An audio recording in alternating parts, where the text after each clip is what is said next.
Keith just installed a Vevor air compressor into his Jeep. It's a little.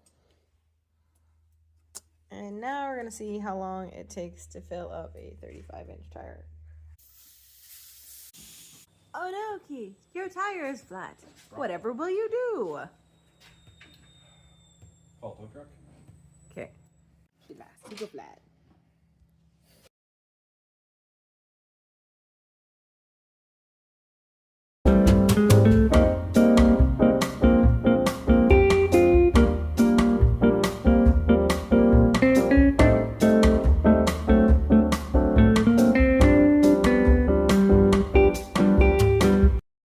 So from 0 to 28 psi, it took about 4 minutes.